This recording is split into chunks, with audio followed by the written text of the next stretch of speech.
স্বাগত এটিএন নিউজে। 7 বছরে পা দিয়েছে এটিএন নিউজ। গত 6 বছর ধরে আমরা কিন্তু প্রযুক্তির জোর কিংবা শক্তিতে আপনাদের জয় করতে চাইনি, চেয়েছি ভালোবাসায় বাঁধতে, ভালোবাসার শক্তিতে জয় করতে। রাজনীতি, সমাজ, অর্থনীতি, সংস্কৃতি, বিনোদনের নানা ক্ষেত্র থেকে একটু একটু করে আমরা তুলে এনেছি অন্যরকম এক শক্তিমান বাংলাদেশ। আমরা বলছি সাধারণের অসাধারণ গল্প।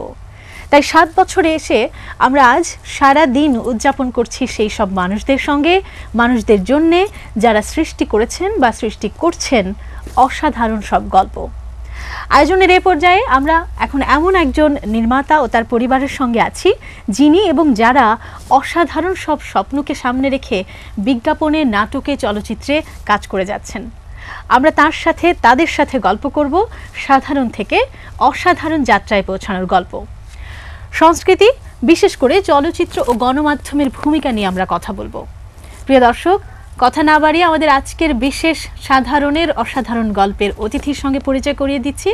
তিনি বিজ্ঞাপন, নাটক, চলচ্চিত্র নির্মাতা এবং হাউস অফ ডাউনের কর্ণধার অমিতাভ রেজা চৌধুরী। এবং আমাদের সঙ্গে আরও উপস্থিত আছেন line producer house of down Zakia Rashid ma'am. সেই সঙ্গে আছেন আমাদের আরও একজন সম্মানিত অতিথি Mahjabin Reza Mou, producer house of down. শুরুতেই আপনাদের সঙ্গে জানেন একজন গুণী মানুষ, আমরা যাকে বলি যে অদ্ভুত সেই ছেলেটি আবার শুরু করলো হাঁটা, কালো লম্বা এলোমেলো চুলে, চোখ দুটো তার ঢাকা। কিন্তু আপনি বলেন আমি একজন গরিব মেধাবী নির্মাতা। এই গল্পটির পেছনের গল্প শুনতে চাই। আমি একজন মধ্যবিত্তের ঘরের মানুষ, মানে বলা যায় একভাবে। কারণ আমি যে পরিবার থেকে আসছি সেই পরিবারটা একদমই একটা মধ্যবিত্ত পরিবার, এবং আমার ছোটোবেলাটা কেটেছে ভূতের গুলিতে। একটা মধ্যবিত্ত নেইবারহুড বা মধ্যবিত্ত অঞ্চল বলা যায়, সেরকম একটা অঞ্চল। তারপরে কলাবাগানে আমার কিশোর বয়স কেটেছে, এবং তারপরে একটা শেষে এসে উত্তরায়, আমার বাবা উত্তরায় বাসা ভাড়া গিয়েছিল। সারা জীবনই মোটামুটিভাবে ভাড়া বাসাতেই ছিলাম। তো বলা যায় এক ধরনের মধ্যবিত্ত চিন্তার মানুষের চিন্তা থেকে আমার বেড়ে ওঠা। তো সেই জায়গা থেকে যদি আমরা জানতে চাই যে আপনার ব্যক্তিগত সংগ্রামের জায়গা কোনটা ছিল, আপনি বড় হওয়ার পর যে স্বপ্নগুলো দেখতে শুরু করলেন, সেখান থেকে পরিবারের সাপোর্ট কতটা পেয়েছিলেন, বা নিজে নিজে সংগ্রামটা কীরকম হয়েছিল আপনার? স্বপ্নটা এমন একটা শব্দ যেটাতে আসলে সবাই দেখে, এবং সেটা আলাদা করে কিছু ছিল না। আমার যেটা ছিল সেটা যে আমি হয়তোবা কিছু সবসময় অন্যরকম কিছু করার চেষ্টা করেছি। অন্যরকম বলতে বোঝাচ্ছিলাম যে আমি মনে হয়েছিল যে আমি কিছু বলতে চাই, কথা বলতে চাই, কাজ করতে চাই। ছোটোবেলায় এক সময় মনে হতো যে রাজনীতি করতে চাই, সেই জন্য সেরকমভাবেই প্রস্তুতি নিচ্ছিলাম নিজের পড়াশোনা, রাজনীতি করব। তারপরে মনে হলো যে না, রাজনীতির না, আমি এই কথাই অন্য কোনো জায়গায় বলতে চাই। সেই বলার চেষ্টাতে প্রথমে দেখলাম যে আমি যদি ফিল্ম প্রফেশনটাতে নেই, এবং এই প্রফেশনটার মধ্যে দিয়ে আমি আমার কথা বলতে পারি, এবং এই কাজটা সিনেমা ব্যাপারটাও আমার খুব এক্সাইটিং লাগা শুরু করলো একটা সময়, যে সিনেমা দিয়ে গল্প বলা, ইমেজ, লাইট, এগুলো আমার ভালো লাগা শুরু হলো। সো এটার মাধ্যমে জাস্ট আমার কথাগুলো বলতে চেয়েছি, সেই কথাগুলো বলার চেষ্টা করেছিলাম। এই করতে গিয়ে দেখা গেছে এই ফর্মটা বা এই ফিল্মের অ্যাকশন অ্যান্ড কাটের এই পুরো ব্যাপারটার সাথে আমার এক ধরনের সম্পর্ক তৈরি হয়, এক ধরনের ভালোবাসা তৈরি হয়, যে এইটা করতে খুব ভালো লাগে, যে অ্যাকশন অ্যান্ড কাট, এই লাইট, এই আলো, এই ক্যামেরা, এর মাধ্যমে চরিত্রগুলো কথা বলছে, এই যে পুরো ব্যাপারটার মধ্যে এক ধরনের বলতে পারি মজা আছে।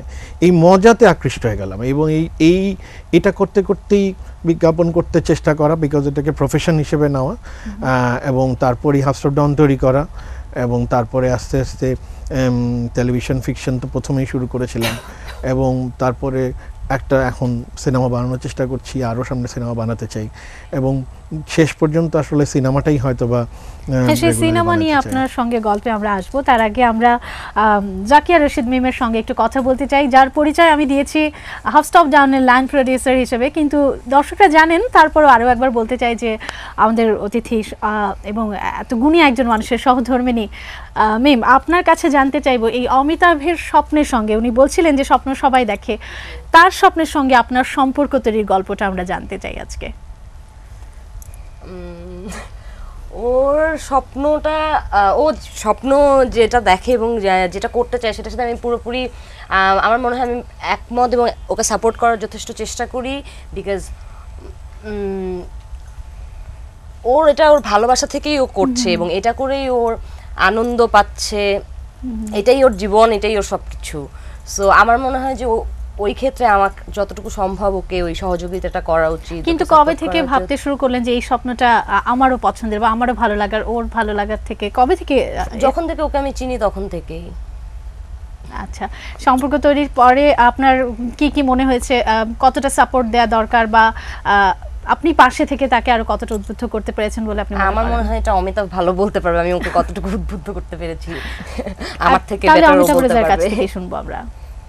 উদ্ভূত মানে মিমের সাথে আমার পরিচয় প্রায় 12 থেকে 13 বছর যাবত। আমরা প্রথমত বন্ধু, এবং তারপরে আমাদের দাম্পত্য জীবন হচ্ছে 3 বছর। তো তার আগে 9 বছর আমরা আসলে বন্ধু, আমরা বন্ধু ছিলাম। তো আর সত্যি কথা বলতে যে যেহেতু টেলিভিশনে তখন আমার প্রথম পরিচয়, টেলিভিশনে খুব বিজ্ঞাপনে অল্প একটা দুটা আমার সাথেই কয়েকটা করেছে, এছাড়া কোনো কাজ করেন না, তাই না? সো একটা দুটা বিজ্ঞাপনে অভিনয় করেছিল আর অ্যাডভার্টাইজিংয়ে কাজ করতো, একটা এজেন্সিতে কাজ করতো। তো ওর এবং ছোটবেলার থেকে মানুষ তো আসলে স্বপ্ন, মিম হয়তো বা ছোটবেলা থেকে ওর যে বই পড়ার অভ্যাস এবং ওর যেই স্বপ্ন দেখার অভ্যাস, হয়তোবা আমার সেইটাই অভ্যাস ছিল। আমি হয়তোবা কাজটা করছি, ও হয়তোবা কাজটা করছে না, মানে হয়তোবা সেটা নিজের মতো করেই থাকছে। মানে আমি বিশ্বাস করি না যে আমি সিনেমাটা বানাই বলেই আমার স্বপ্নটা পূরণ হচ্ছে। মানুষ তো আসলে নিজের জগৎটা তৈরি করে নিজের ভিতরে। সো আমার মনে হয় যে ও যা বলতে চাচ্ছিল জীবনে বা যা যেভাবে জীবন চিন্তা করছিল, সো আমি হয়তো বা একটা সময় পর্যায়ের পর আমরা যখন দেখলাম যে আমাদের চিন্তায় অনেক মিল আছে এবং ভাবনার অনেক মিল, আমরা একই কাজ করতে চাই, তারপর আসলে একসাথে পথ চলা। আর আমি মনে করি যে আমি অনেক সময় একটা কথা বলি, সেটা হচ্ছে আমার সব অনেকে এক জায়গায় পরিচয় করে দিতে গিয়েও ভুল হয়েছে, কেউ বুঝতে পারেনি ব্যাপারটা, যে সহধর্মিনী বা ওয়াইফ বা এইভাবে আমি কখনো পরিচয় দিতে খুব একটা কমফোর্টেবল না, আমার একটা মনে হয় না কখনো। আমি যেটা বলি সেটা হচ্ছে মিম হচ্ছে আমার সহযোদ্ধা, আমার সাথী, আমার পথে চলার, আমরা একজন আরেকজনের পথে চলার এখন একসাথে যা করছি মোটামুটি ভাবে একসাথেই করার চিন্তা করছি। আমরা তো অমিতাভ রেজার কাছ থেকে শুনে ফাঁকে একটু জেনে নিতে চাই, আয়নাবাজি সিনেমা নিয়ে যখন কান চলচ্চিত্র উৎসবে অমিতাভ রেজা গেলেন, আপনি একটি ফেসবুক স্ট্যাটাসে লিখেছিলেন যে এর পেছনের ত্যাগের গল্পটা আমি জানি। এই গল্পটা একটু আমরা জানতে চাই, আমাদের দর্শকদের জন্য আজকে জানাতে চাই। হ্যাঁ, আসলে আয়নাবাজির জন্য আমরা সবাই, আমার মনে হয় আমাদের পরিবার, আমাদের হাফ স্টপ ডাউন পরিবার সবাই অনেক রকম ত্যাগ করেছে আসলে, সত্যি কথা যেটা। যেমন অমিতাভ, আমি যদি আমার পার্সোনাল স্যাক্রিফাইসের কথা বলি, অমিতাভ যেমন আসলে আয়নাবাজি শুটিংয়ের জন্য 2 মাস লোকেশনে গ্যান্ডারিয়াতে ছিল, তো বাসায় আসেনি, ওখানেই থাকতো, হয়তো বা সপ্তাহে একদিন আসলো আবার চলে গেল। তো এইভাবে আসলে ওর সাথে দেখাও খুব কম হতো, কথাও খুব কম হতো। সো এরকম অনেক রকম। আর হাফ স্টপ ডাউন পরিবারের ত্যাগের কোনো কথা? হাফ স্টপ ডাউন পরিবারের ত্যাগ অবশ্যই, আমাদের হাফ স্টপ ডাউন প্রচুর সাপোর্ট করেছে অমিতাভের এই ছবির জন্য। সব আমাদের যেসব ছেলেমেয়েরা আমাদের সাথে কাজ করছে, ওরা আমাদের একদম পরিবারের মতো, এবং ওরা ওদের যথাসাধ্য চেষ্টা করেছে অমিতাভকে কিভাবে ভাইকে সাপোর্ট করা যায়। ওরা তো অমিতাভকে সবাই ভাই ডাকে, তো কিভাবে ভাইয়ের কি লাগবে কখন, যত রকম ভাবে সম্ভব ওরা সাহায্য করার চেষ্টা করেছে সব সময়। আর আপনি আপনার ব্যক্তিগত ত্যাগের কথা তো বললেনই, অনেকদিন একা ছিলেন, হয়তো আসতে পারেননি, বাট ইটস টোটালি ওয়ার্থ ইট। একা থাকলেও আমি বলবো যে আয়নাবাজি যে বানাতে পেরেছে, এবং ফাইনালি আমরা ছবিটা মুক্তি পাবে হোপফুলি ইন অগাস্ট, সো এটা it's totally worth it. Thank you. রাতের পর রাত মানে দেখা গেছে যে অমিতাভ ঘুমাচ্ছে না, শুটিং করে এসেও পরদিনের কি শুট হবে সেটা নিয়ে প্ল্যান করছে, সেটা নিয়ে কাজ করছে। তো ইটস টোটালি ওয়ার্থ ইট এটা করাটা। এটার পিছনে আমরা আয়নাবাজি নিয়ে অনেক গল্প শুনবো, তার আগে আমরা আমাদের আরেকজন অতিথির সঙ্গে কথা বলাটা, মানে আপুকে পেয়ে তো আমরা আজকে ভীষণই খুশি। মেহজাবিন রেজা মৌ, পরিবারের কাছ থেকে তার এই পথ চলাটা, এই স্বপ্ন দেখার শুরুটা পরিবারের কাছ থেকে কতটা সাপোর্টিভ ছিল, এবং আপনারা কিভাবে দেখেছেন তাকে সেই শুরুর দিক থেকে? সত্যি কথা বলতে, যেটা ভাইয়া বললো যে আমরা তো আসলে মধ্যবিত্ত ফ্যামিলির মানুষজন, তো বিজ্ঞাপন বানাবে এটা তো কেউ আসলে ভালোভাবে নেবে না। তো প্রথম দিকটা আসলে অনেক যুদ্ধ করতে হয়েছে। আর অমিতাভ ভাই ইকোনমিক্সে পড়াশোনা করে এসেছে, আমার বাবা হচ্ছে ইঞ্জিনিয়ার। তো ঠিক আছে, সাথে কিছু করো, কিন্তু বিজ্ঞাপন বানাইতে হবে, এটা একটু যুদ্ধ করতে হয়েছে। কিন্তু তারপর আসলে যখন একটার পর একটা কাজ শুরু করলো, ভাই ছোটবেলা থেকেই আসলে একটু শিল্প এরকম সব সময় আবৃত্তি, মঞ্চ, এগুলোতে ভাইয়া ইন্টারেস্টেড সব সময় ছিল। সো আমার বাবা মা আসলে খুবই এসব ব্যাপারে খুবই ইন্সপায়ার করে। আমার বাবা অনেক বই পড়েন এবং ভাইয়াও প্রচুর বই পড়ে। সো ওইভাবে আসলে ছোটবেলা থেকেই একটা সংস্কৃত আমাদের মনন সবার মধ্যে আছে, কোথাও না কোথাও। আমার বাবা মা আমার মধ্যে অনেক কম, কিন্তু তারপরেও সো আছে। সো তারপরে যখন শুরু করলেন অমিতাভ ভাই এসে 2001-এ, তারপর থেকে আসলে পিছনে আর তাকায়নি। তারপর থেকে সব সময় যেভাবে হেল্প করা যায় সেভাবেই আমরা কাজ করি। অমিতাভের এই স্বপ্নযাত্রা, পরিবারের যেভাবে পাশে ছিলেন আমরা বুঝতেই পারি, উনিও বলছেন তার কথায়। আমরা আসলে আজকের এই অনুষ্ঠানটিতে সাধারণের অসাধারণ সব গল্প নিয়ে কথা বলছি। আমাদের এ নিয়ে আমি অমিতাভ রেজার কাছে যাব যে গণমাধ্যমে এই সাধারণ মানুষের অসাধারণ হয়ে ওঠার গল্প নিয়ে বা এই নাটক, চলচ্চিত্র বা বিজ্ঞাপন নিয়ে কী ধরনের ভূমিকা রাখছে। তার আগে একটু বলতে চাই যে আমাদের আজকে 7 বছর বর্ষপূর্তি আমরা আছি, 7 বছরে পড়েছে এটিএন নিউজ। আমাদের টেলিভিশন কিন্তু সাধারণের অসাধারণ গল্প নিয়ে কথা বলি বা আমরা চেষ্টা করি সাধারণ মানুষকে তুলে আনতে আমাদের মাঝে। যেমন আমাদের বার্তা প্রধান মুন্নি সাহার সঞ্চালনায় একটি অনুষ্ঠান হয় কানেক্টিং বাংলাদেশ। আমরা একটু দেখে এসে সে বিষয়টি নিয়ে কথা বলতে চাই, একটু যদি দেখে আসি। কি চাচ্ছেন, আপনার কাছে কি চান সেটা বলেন, কোনটার সমাধান চান? আমি চাই যে আমার ধরেন অনেক দিন হয়ে গেছে, তারপরেও চাই যে আমার বাচ্চা হোক। এখানে শুনলাম যে ঢাকার ডাক্তার আসবে, ওই জন্য এখানেই আইছি। আমরা তো আর ঢাকায় যেতে পারিনি ধরেন। যদিও একটু বয়স হয়ে গেছে, তারপরেও আপনি কিন্তু মা হওয়ার সম্ভাবনা একেবারেই যে নাই তা কিন্তু না, ঠিক আছে? মন খারাপ করে না। আর লোকে যা যা বলে বলুক, আপনি তো জানেন এটা তো আপনার দোষ না, সেটা নিয়ে কান্নাকাটি করার কিছু নাই। ভালো থাকেন। দেখবেন শুক্র ও শনিবার বিকেল 5টার নিউজ নাওয়ের পর। দেখছিলেন আমাদের কানেক্টিং বাংলাদেশ। এখানে গ্রামের প্রত্যন্ত অঞ্চলের মানুষের সঙ্গেও কিন্তু আমরা কথা বলছি। আমি অমিতাভ রেজার কাছে আসতে চাইছিলাম এই সূত্র ধরে যে এই সাধারণ মানুষকে যে গণমাধ্যম এভাবে তুলে আনছে, বিষয়টিকে কিভাবে দেখছেন আপনি? এটা তো ভালো দিক অবশ্যই, মানে এটার তো কোনো খারাপ কিছু, মানে এটার মধ্যে ভালো ছাড়া খারাপ ছাড়া কিছুই নাই, মানে খারাপের কিছুই নাই এটার মধ্যে। কিন্তু আমাদের আমি দেখি যে আমাদের মিডিয়া, আমাদের সব কিছুই একটা বিশেষ শ্রেণী বা একটা বিশেষ শক্তি সম্পন্ন একটা জায়গায় আমাদের চর্চা হয়। আমাদের বিজ্ঞাপনগুলো দেখলে মনে হয় গুলশান, বনানী, ধানমন্ডি ছাড়া বাংলাদেশ তা নাই, তাই না? এটা দেখে মনে হয়। আমাদের নাটক দেখলেও অনেক সময় এরকমভাবে মনে হয়, কিন্তু তারপরেও তুলনামূলকভাবে কম। তো এই যে বাংলাদেশটা যে শুধুমাত্র বাংলাদেশের ইউথ যদি বলি, আমি বাংলাদেশের তরুণ কারা, বাংলাদেশের তরুণ বলতে আমরা বুঝি যে ঢাকা শহরের কিছু এই যে কিছু আমাদের টেলকো কোম্পানির কিছু একটা তরুণ সেগমেন্ট তৈরি করা হয়েছে, তারাই একটা গার্মেন্টস শ্রমিকও কিন্তু তরুণ। কিন্তু আমি আরেকটি তাদের কথা যখন, তাদের এই পুরা গণমাধ্যম মানুষের কথা যখন আমরা না বলবো টেলিভিশনে, তাদের নিয়ে গল্প না বলবো, ততক্ষণ পর্যন্ত তো আমাদের দায় বা আমাদের কাজটা বাংলাদেশের কাজ হবে না, এটা শুধুমাত্র একটা শ্রেণীর কাজই হবে।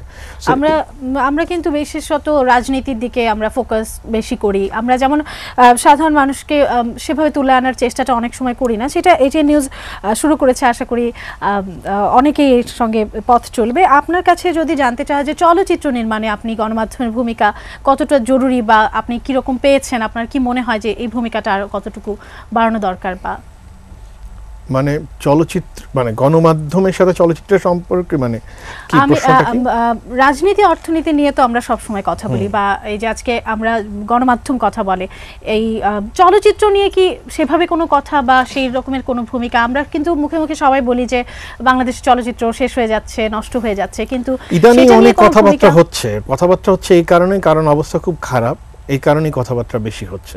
চলচ্চিত্রের অবস্থা আসলেই খুব, কিন্তু শুধু তো আমরা বলে যাচ্ছি, আমাদের ভূমিকাটা কি হওয়া উচিত? ভূমিকা তো এখন যেহেতু আমরা আগে সমস্যাটা আগে তো আইডেন্টিফাই করতে হবে, সমস্যাটা আগে ধরতে হবে যে আমাদের সমস্যাটা কোথায়।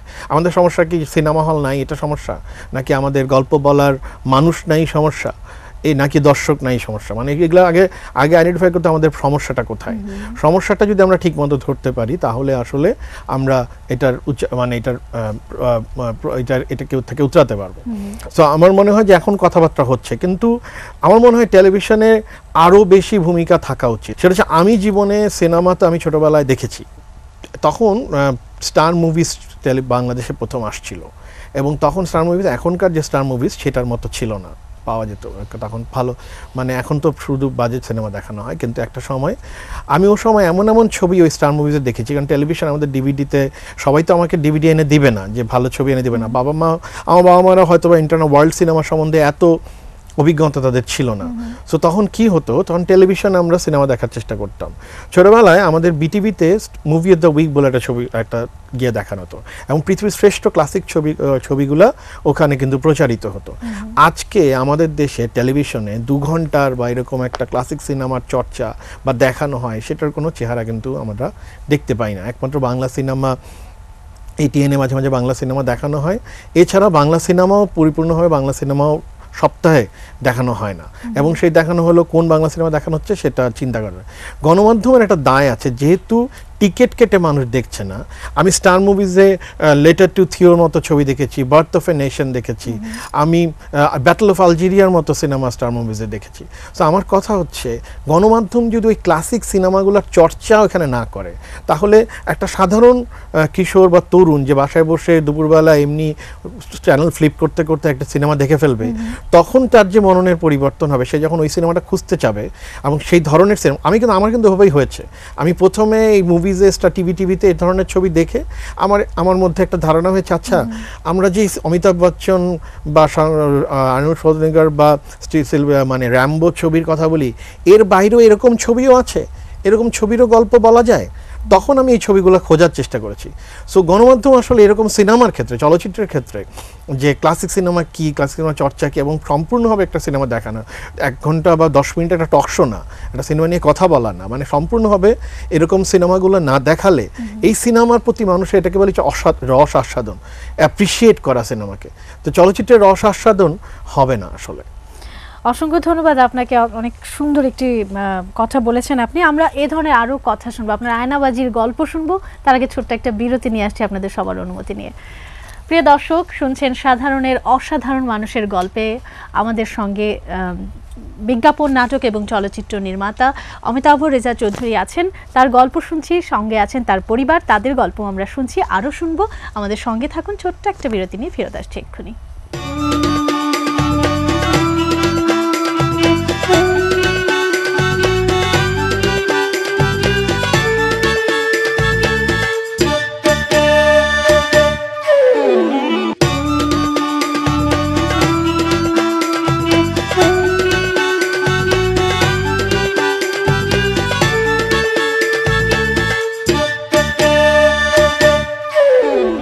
বিরতির পর ফিরে এলাম, আপনারা আছেন আমাদের সঙ্গে। আমরা আছি সাধারণের অসাধারণ গল্পের আয়োজনে।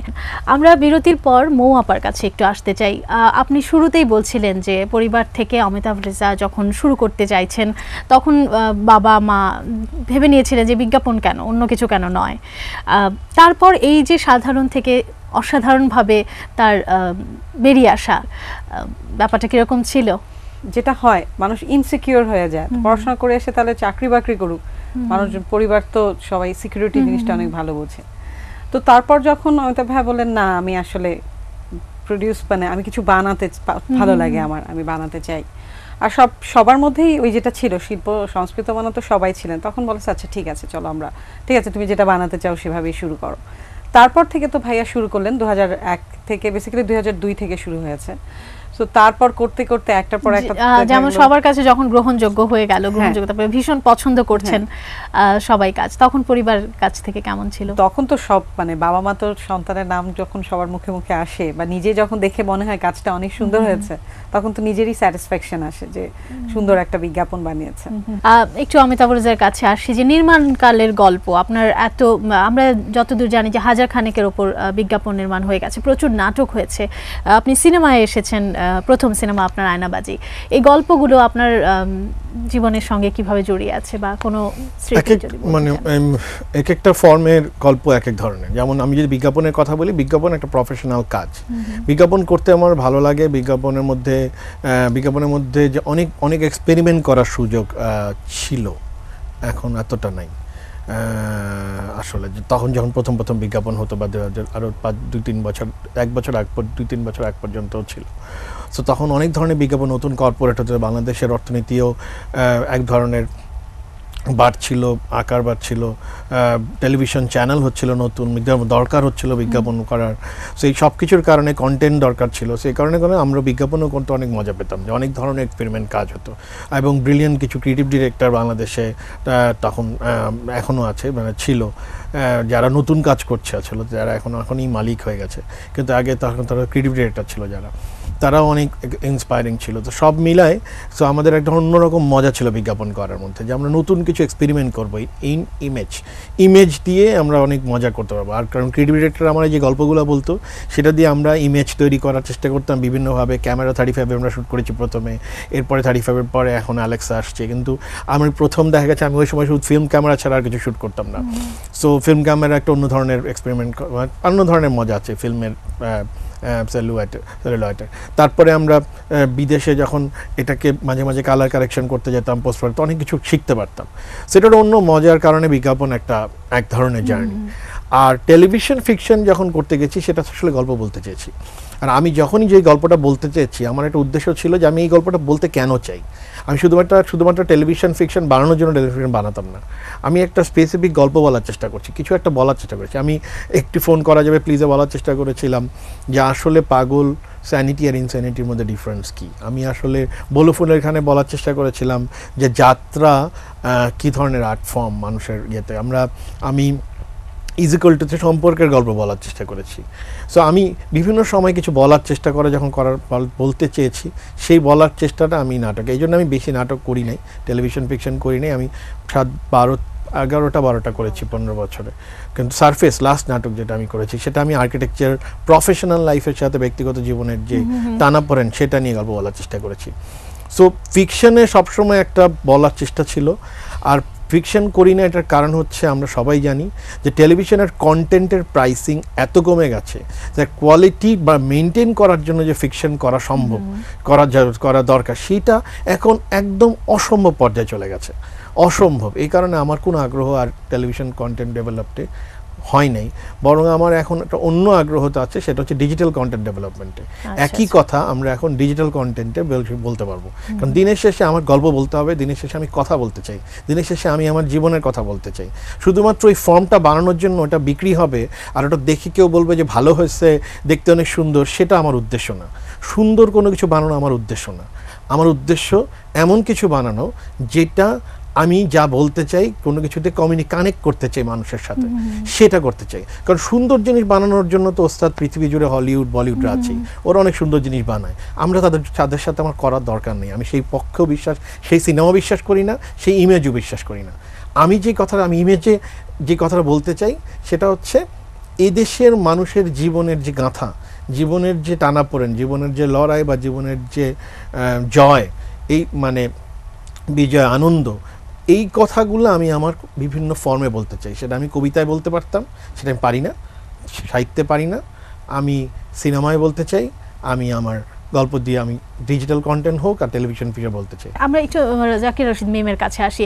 এত নাটক, বিজ্ঞাপন এবং সবশেষ চলচ্চিত্র, আপনার কাছে কোন কাজটি দেখে মনে হয়েছে যে খুব ভালো বা অনেকদিন মনে রাখার মতন কাজ? বিজ্ঞাপন, নাটক, সবকিছু মিলে যদি বলি, নাটক বা বিজ্ঞাপনে আপনার কোন কাজটা বানানো আমার পছন্দের সবচেয়ে নাটক হচ্ছে প্রথম নাটক, যেটা হাওয়া ঘর। আচ্ছা, ওটা আমার খুবই পছন্দের নাটক। বিজ্ঞাপন তো আসলে ও এত বিজ্ঞাপন বানিয়েছে যে একটা আসলে আলাদাভাবে বলা সম্ভব না। অমিতাভ রেজাকে যদি জিজ্ঞেস করি যে আপনার কাছে কি এত কাজের মধ্যেও যদি বলা হয় যে একটি বিশেষ কাজ যেটা করে আপনার খুব ভালো লেগেছে, আপনি আত্মতৃপ্তি পেয়েছেন যে এই কাজটা করে আমার ভীষণ ভালো লেগেছে, কোনটা? সত্যি কথা বলতে আত্মতৃপ্তি যে পেয়ে যায় তার মানে তো মারা গেছি, তার মানে তো আর করার দরকার নেই। এটা আসলে পাই নাই, এখনো পর্যন্ত কোনোটাতেই পাই নাই।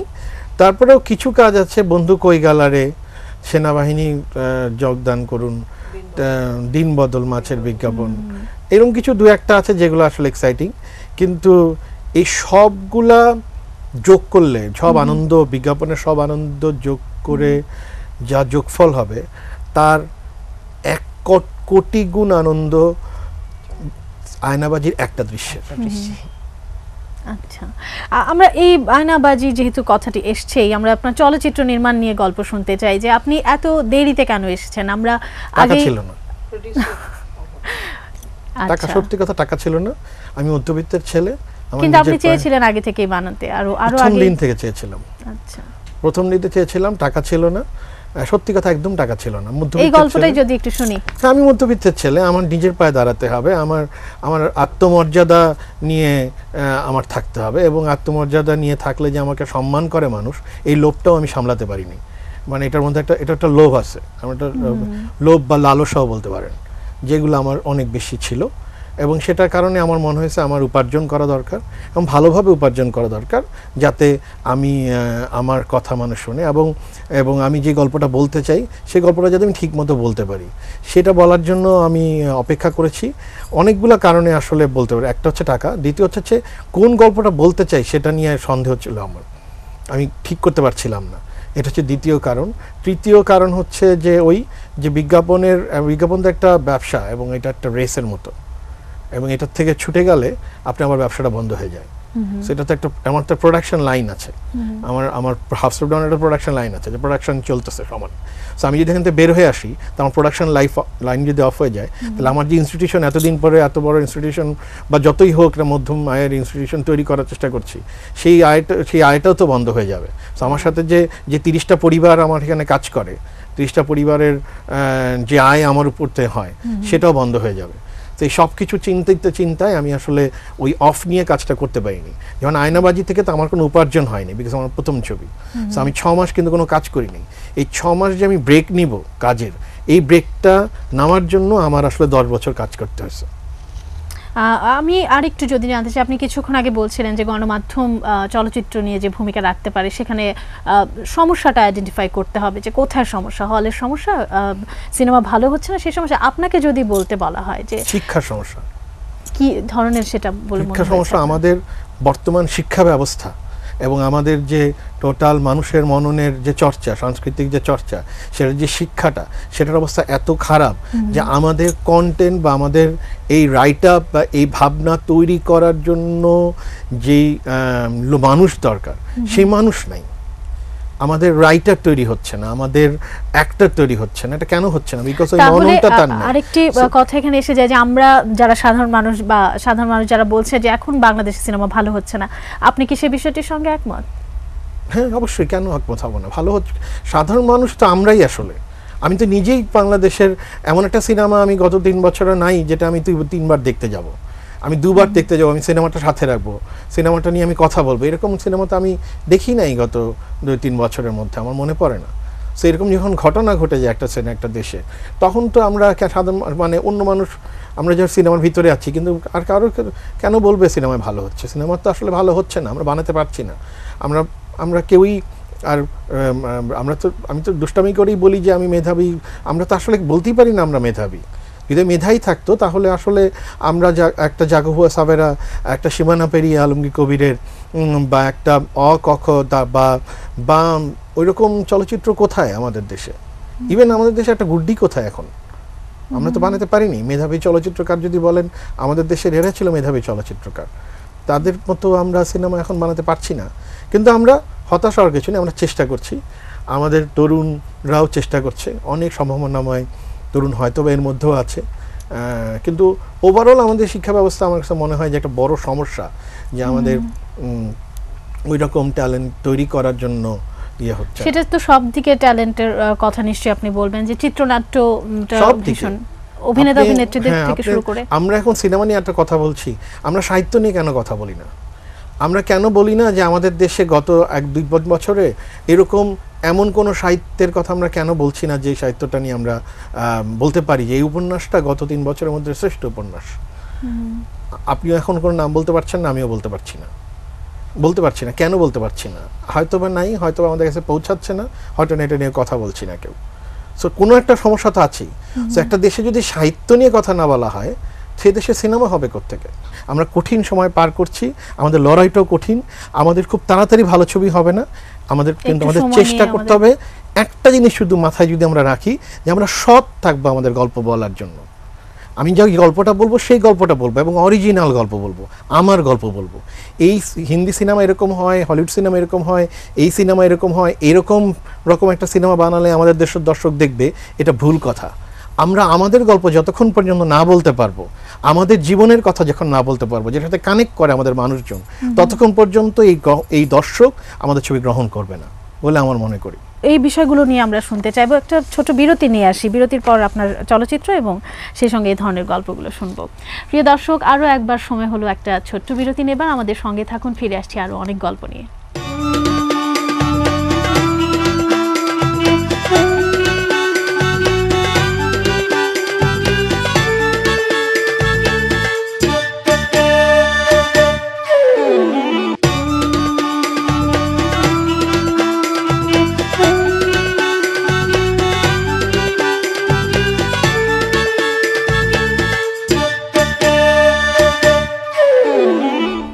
বিরতির পর ফিরে এলাম আমরা। আমাদের বিশ্বাস আপনারা আমাদের সঙ্গে রয়েছেন এবং আমাদের সঙ্গে বাংলাদেশের অন্যতম সেরা বিজ্ঞাপন নির্মাতা, নাটক এবং চলচ্চিত্র নির্মাতা উপস্থিত আছেন।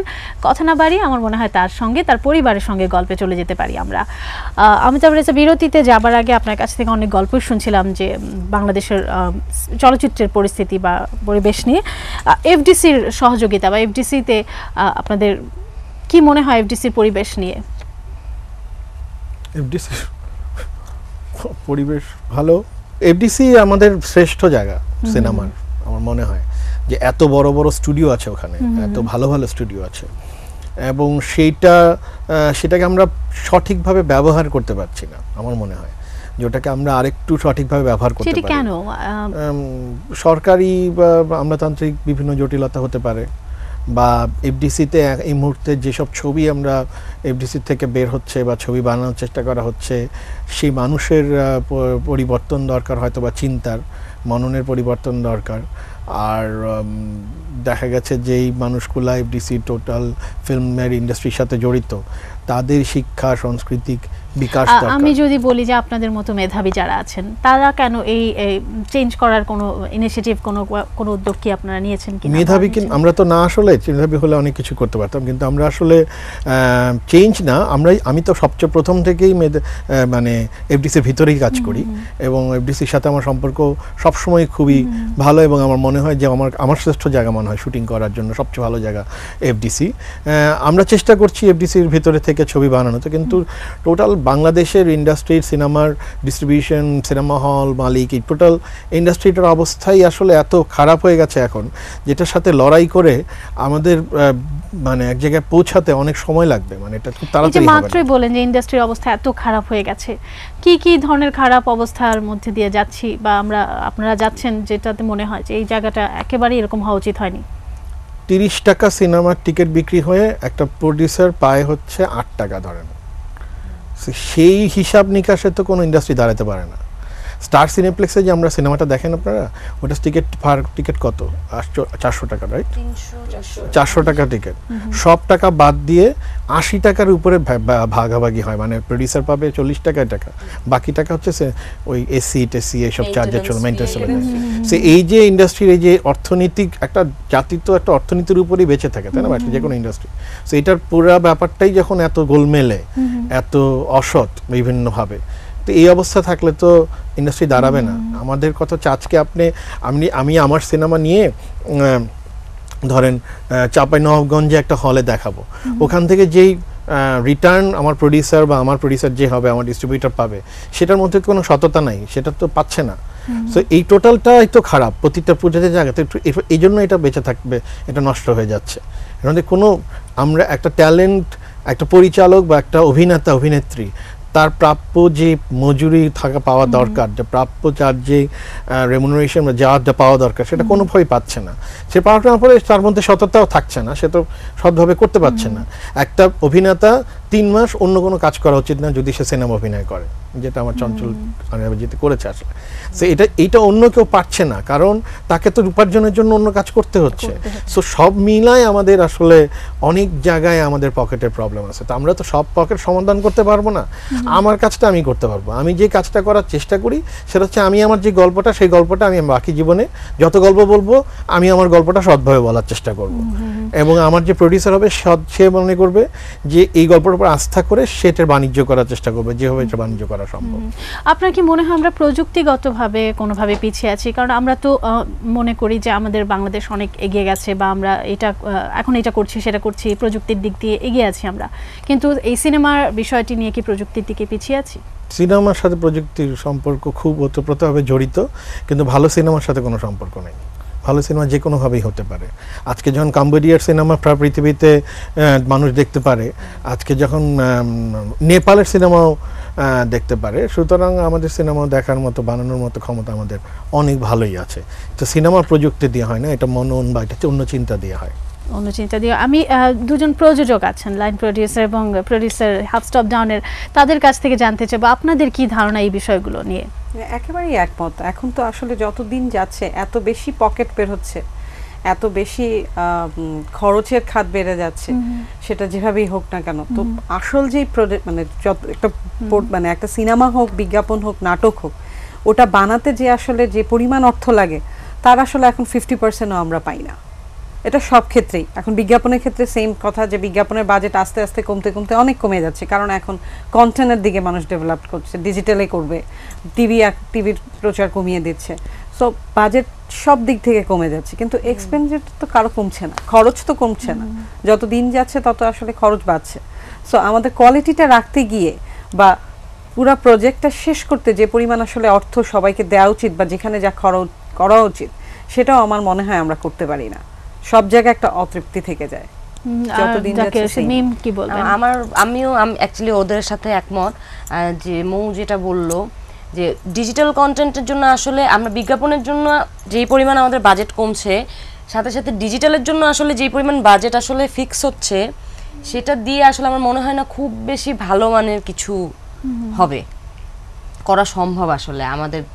আমরা যদি একটা পার্শ্ববর্তী দেশের কথাই যখন চিন্তা করি, যখনই একটা বিজ্ঞাপন আসলে বাংলাদেশে বানাবো, যে আসলে বাজেটটা আমরা চিন্তা করি, যদি একই জিনিস বাইরের দেশে গিয়ে আমরা বিদেশে চিন্তা করি, তার তো 4 গুণ হয়ে যাবে। হ্যাঁ, সো ডেফিনেটলি ওদের কোয়ালিটি ভালো হবে আমাদের কোয়ালিটির তুলনায়। আমরা পার্শ্ববর্তী দেশ, আমাদের যদি ইন্ডিয়ার কথাই আমরা চিন্তা করি, ওদের বাজেট এত বেশি থাকে যে ওদের কোয়ালিটি স্বাভাবিকভাবেই ভালো হবে। They use all the best things ওদের প্রোডাকশন ভালো করার জন্য। কিন্তু এখানে আরেকটি কথা আছে যে বাজেট পেয়ে আমরা কিন্তু অনেক সময় তাদেরকে কপি করার একটা চেষ্টা করছি, তাদের কাছ থেকে সিনেমা নিয়ে নকল করার চেষ্টা করছি। সেটা নিয়ে কি বলবেন? সেটা কতটা কাম্য আমাদের কাছে? এটা টিকবে না।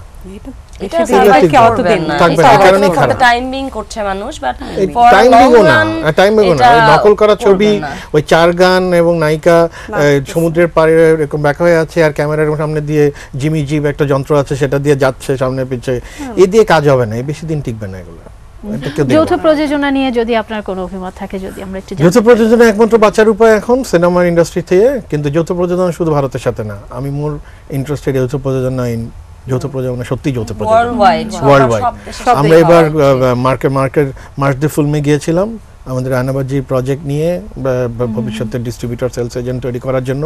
সেখান থেকে এইটুকু উপলব্ধি করেছি, এখন সিনেমা বানালে ওয়ার্ল্ড সিনেমা বানাতে হবে, এবং যেটা অরিজিনাল বাংলাদেশের ছবি হবে, কিন্তু সেটা প্রযোজিত বা এটার কো প্রডিউসড হওয়া উচিত France, Italy, German, Korea, Japan, India হতে পারে, এশিয়ার মধ্যেও বিভিন্ন কান্ট্রি, ডিপেন্ড করবে। যৌথ প্রযোজনাই সিনেমার ইন্ডাস্ট্রি আমাদের দেশে বাঁচাবে, কিন্তু আমাদের ওইভাবে সিনেমাটাকে ওয়ার্ল্ড সিনেমা হিসেবে চিন্তা করতে হবে। কিন্তু তাই বলে এই না যে আমরা এমন সিনেমা বানাবো সেটা শুধু বিদেশিরা দেখবে এবং ওদের জন্য না, আমাদের সিনেমা আমাদের অরিজিনাল সিনেমা হতে হবে, কিন্তু সেটা সব মানুষ যেন বুঝতে পারে, তাদের গল্প মনে করে নিজে। ইন্টারন্যাশনালি আমাদের ছবি তখনই নিবে যখন আমরা আমাদের গল্পটা ঠিক মতো বলতে পারবো। আমরা ইন্টারন্যাশনালি কোনো ছবি বানাতে পারবো না, আমরা আমাদের গল্প বানাতে হবে, তাহলে ইন্টারন্যাশনাল ছবি নেবে। আপনি আমাদের গল্প বলতে আপনার মাথায় আরো কি মনে হয়, যে কোন গল্পটাকে আপনার মনে হয় যে মানুষের গল্প? সব গল্পই নিশ্চয়ই না। আপনি আয়নাবাজিতে আমরা জেনেছি যে সাধারণ মানুষ একটা একজনের গল্প আপনি বলেছেন, আর কি কি ধরনের গল্প মাথায় আসে বা কাজ করে যে এটা একেবারেই রুট লেভেলের মানুষের মনে হবে যেটা আমার গল্প?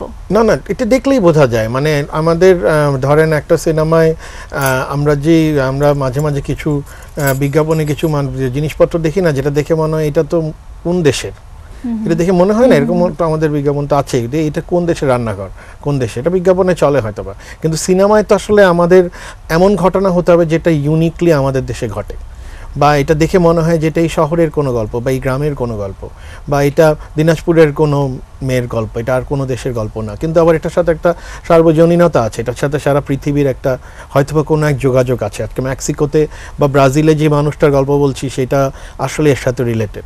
সো সেই মানে নিউয়েন্সেন্স বা সেই কোডগুলা থাকতে হবে, যে কোডগুলা দিয়ে বোঝা যায় এটা আমার মাটির কথা বলছি, এই মানুষের কথা বলছি। এরকম ছবি তো আমরা বানিয়েছি আগে, আমরা সূর্যের দিগল বাড়িয়ে বানিয়েছি, আমরা বললাম তো আমি অনেক ছবি এরকম ছবি আমরা বানিয়েছি, যে ছবিগুলা দেখেই মনে হয়, কাচের দেয়াল থেকে শুরু করে যেই ছবিগুলো দেখেই মনে হয় যে এই গল্প তো আমাদের রাজনৈতিক সাংস্কৃতিক ঘটনার সাথে সম্পৃক্ত গল্প হলেই সেটা আমাদের গল্প হবে। সেটা আমাদের রাজনৈতিক সাংস্কৃতিক ঘটনা তো ওই কি জানি স্পেনে 3 বন্ধু বেড়াতে যাওয়া না, 3 বন্ধু বেড়াতে যে অদ্ভুত অদ্ভুত ঘটনা আমাদের রাজনৈতিক সাংস্কৃতিক, আমাদের ইতিহাস, আমাদের এটাতে নাই, আমাদের এই এটা এখনো ঘটে নাই। আমাদের রাজনৈতিক সাংস্কৃতিক অন্য ঘটনা, আমাদের রাজনৈতিক সাংস্কৃতিক ঘটনা যে হচ্ছে যে আমাদের দেশের একটা ছেলে প্লেনের চাকার মধ্যে ঝুলে চলে যায় এবং তারপর সে মারা যায়, এইটা আমাদের বাস্তবতা। কিন্তু তাই বলে এটা আবার আমাদের পজিটিভও জিনিস আছে, তাই আমাদের দেশে এমন কিছু ঘটনা ঘটেছে, আমাদের দেশের ওয়াসফিয়া 7টা 7 সামিট কমপ্লিট করেছে। সো আমাদের তো অনেক ঘটনা আছে, আমাদের অনেক গল্প আছে, আমাদের মানুষের আনন্দের গল্প আছে, সব দুঃখের গল্প না, আনন্দের গল্প আছে। সেই আনন্দের গল্পগুলোই আসলে আমি আমার সিনেমায় বলতে চাচ্ছি। জানি না কতটুকু পারবো, 10-15 বছর লেগেছে একটা ছবি বানাতে, পরেরটা বানাতে যদি আরো 15 বছর লাগে অপেক্ষা করব, কিন্তু আমি আমার গল্প বলবো। যে কোনো পুরস্কার বা প্রাপ্তি তো আনন্দের হয় আমাদের জন্য, যে কোনো কাজের পর কোনো একটা পুরস্কার। সেই ক্ষেত্রে আপনার অভিজ্ঞতাগুলো কিরকম, কোন প্রাপ্তিটিতে মনে হয়েছে যে ভালো কাজ ছিল? একটা পুরস্কারের কথা বলতে পারি যেটা আমার কাছে মনে হয়েছে আমি যা পেয়েছি সেটার মধ্যে এটা খুব গুরুত্বপূর্ণ। আমি একবার শুটিং করছি, হঠাৎ করে একটা ভালো গাড়ি করে একজন লোক আসলো, ভদ্রলোক, উনি আমার সাথে দেখা করেন, উনি একজন ডাক্তার। সো আমি বললাম যে আপনি আমার সাথে দেখা করেন, 2 মিনিট দেখা করবো। তা আমি বললাম যে কী দেখা করবেন, কী ব্যাপার, 2 মিনিট। আচ্ছা ঠিক আছে।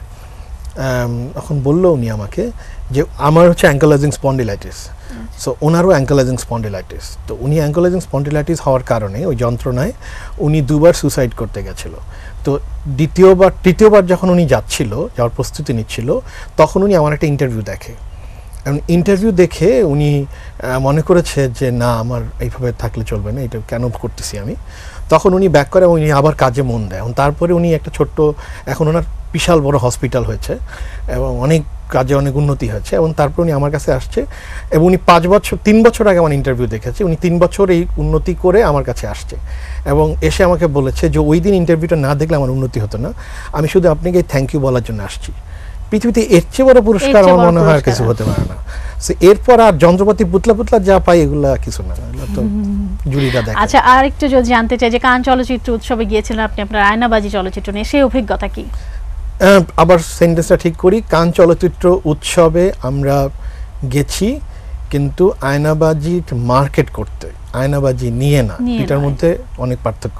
আচ্ছা, এটা যখন বলা হয় কান চলচ্চিত্র উৎসব খুব গুরুত্বপূর্ণ উৎসব, এখানে কম্পিটিটিভ সেকশনে অনেক ছবি নেওয়া হয় এবং সেই ছবি যদি সিলেক্টেড হয় তাহলে সবচেয়ে বড় পাওয়া যে কোনো চলচ্চিত্রকারের জন্য হয়তো পারে।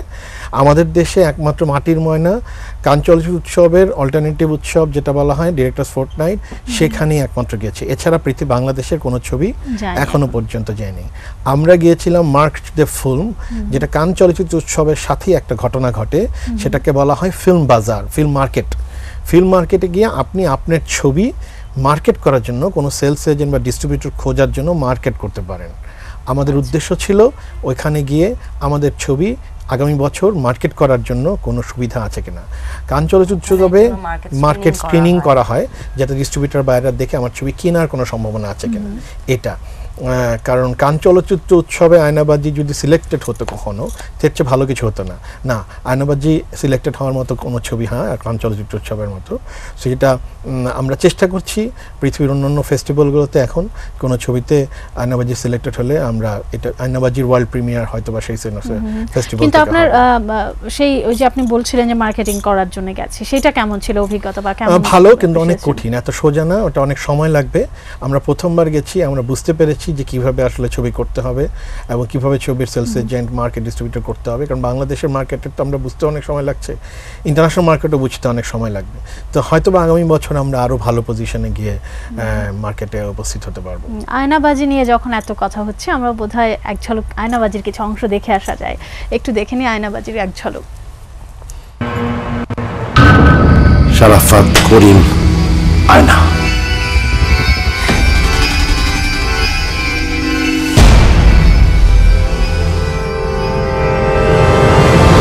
হ্যান্ডেল করতে পারবে তো?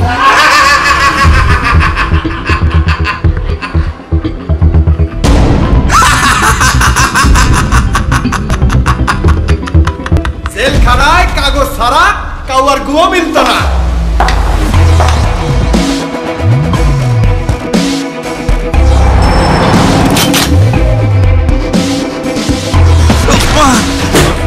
এটি একটি রাজনৈতিক চক্রান্ত। জনগণ চায় আমি বাইরে থাকি, তাহলে ভেতরে যাবে কে? এই শহরে আপনার মতো ক্রিমিনাল একটাও নাই। আমি আয়না একজন।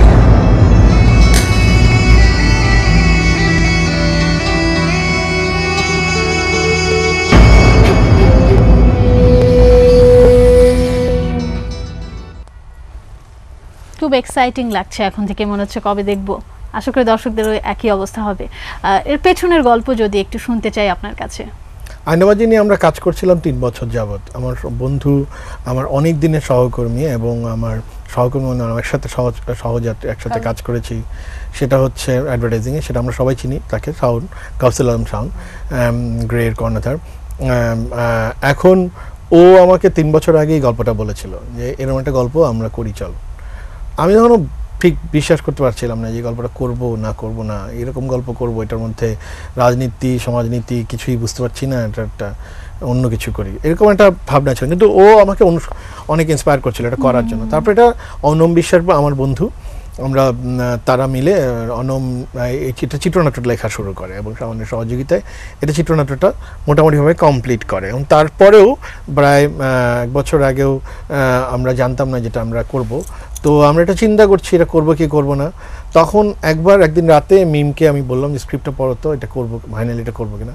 মিম আমার অনেকগুলো স্ক্রিপ্টই পড়েছে, আমার যে এখন পেন্ডিং যে কাজ আছে আগে পরে। তখন আমাকে বলল যে হ্যাঁ, এটা কিন্তু একটা দুর্দান্ত গল্প হতে পারে। ওই দিন রাতে আমার মনে হয়েছিল যে হ্যাঁ, যখন একটু অবজেক্টিভলি একটা গল্প পড়ে বলতে পারছে জিনিসটা, তাহলে এটা নিয়ে আমি ভাবি। তখন আমি শাওনকে বললাম যে শাওন, আমি সিরিয়াসলি এটাই করবো। তখন শাওন বললো ঠিক আছে, তাহলে আমি তো জিজ্ঞেস করি আমরা কোনো প্রডিউসার ব্যবস্থা করতে পারি বা ফাইন্যান্সের ব্যবস্থা করতে পারি না। শাওনদের একটা নিজস্ব কোম্পানি, সেটার নাম হচ্ছে কন্টেন্ট ম্যাটার্স, এটার মধ্যে আদিল ভাই আছেন এবং আরও অনেকে আছেন এবং তারা একটা কোম্পানি। তারা তখন আমাকে বললো যে, শাওনকে বললো যে তুমি যদি বলো এই ছবি তুমি তোমার দায়িত্বে তুমি করতে চাও, তাহলে আমরা এটা পিছনে লগ্নি করতে রাজি আছি এবং টাকা পয়সার উপর যেভাবেই হোক সেটা পরে দেখা যাবে, লগ্নি করতে রাজি। এই শাওনের এই বলবো সহযোগিতায় বা তার কারণে আসলে আমরা এই ছবিটা without any disturbance of producer আমি আসলে ছবিটা করতে পেরেছি। আর আপনি যখন স্ক্রিপ্টটা পড়ছিলেন, কোন জায়গা থেকে আপনার মনে হয়েছে যে এই সিনেমাটা হওয়া উচিত? আয়নাবাজি গল্পটাই খুবই অন্যরকম একটা গল্প। এটা এরকম না যে এভরিডে আমাদের সাথে হচ্ছে, আসলে আমরা এভরিডে এরকম কিছু দেখি, এরকম কিছু না আসলে গল্পটা। যদিও গল্পটা ঢাকা শহরের গল্প, ছবি জুড়েই পুরোটাই আমরা ঢাকা শহরকে দেখব, কিন্তু তারপরেও গল্পটা আসলে খুবই আনইউজুয়াল। এই গল্পটা সম্পর্কে আমরা অনেকে হয়তো বা জানি না। সম্পৃক্ততাটা যদি একটু জানতে পারি মোয়াপুর কাছে। হাফ স্টপ ডাউনের সম্পৃক্ততা হচ্ছে যখন অমিতাভ ভাই আসলে সিনেমা বানাবে, এটা তো আমাদের অনেক আগে থেকে আমাদের ইচ্ছা যে আমরা আসলে সিনেমা বানাতে চাই। কিন্তু তারপর যখন আমরা সিলেক্ট করা হলো যে এই স্ক্রিপ্টটা নিয়ে আমরা কাজ করব, তখন আমাদের পরিবার যারা আছেন হাফ স্টপ ডাউনের সবাই, তো আমরা সবাই তখন আমার পিয়ন থেকে শুরু করে দরকার মানে আমার ডিরেক্টররা পর্যন্ত সবাই আসলে আমরা একসাথে অমিতাভ ভাইয়ের সাথে যুদ্ধে নামছি যে ওকে আমরা আসলে সিনেমাটা বানাবো। এখন সিনেমা করতে তো অনেক পার অতিক্রম করতে হয়। 6 মাসের যে যুদ্ধটা সেটা আমরা আসলে সবাই মিলে করেছি। হাফ স্টপ ডাউনের যেভাবে হেল্প করার দরকার, প্রোডাকশন সাপোর্ট, আমাদের কো প্রডিউসার সাপোর্ট, এক্সিকিউটিভ প্রডিউসার আমরা হায়ার করেছিলাম, আর কাস্টিং যিনি দেখেছিলেন তিনি একজন ছিলেন যিনি আসলে ট্রেনিং নিয়েছিলেন নূপুর আপু। তারপর সেই জিনিসটাকে মেনটেন করা, কস্টিউম মেনটেন করা, এগুলো সব একদম একটা অর্গানাইজেশন। আমাদের হাফ স্টপ ডাউনের অমিতাভের যে টিমটা আছে ওই টিমটাই বেসিক্যালি আসলে মোরাললেস ওই টিমটাই আমাদের আয়নাবাজির জন্য কাজ করেছে অমিতাভের সাথে। আমরা আলাদাভাবে বাইরে থেকে আসলে খুব বেশি মানুষকে আমরা আমাদের এক্সিকিউটিভ প্রোডিউসার ছিল এশা ইউসুফ এবং ও আমাদের এই সিনেমাটাকে বলা যায় যে প্রোডিউসিং লেভেল এক্সিকিউশনে সবচেয়ে বেশি শক্তিশালী ভূমিকা ছিল তার, যে সে আসলে সিনেমাটা ওই রকম শক্তিশালী এক্সিকিউটিভ প্রোডিউসার ছিল বলেই আসলে ছবিটা আসলে অনেকভাবে মানে করা গেছে, আদারওয়াইজ আমার জন্য ডিফিকাল্ট ছিল অনেক সময়।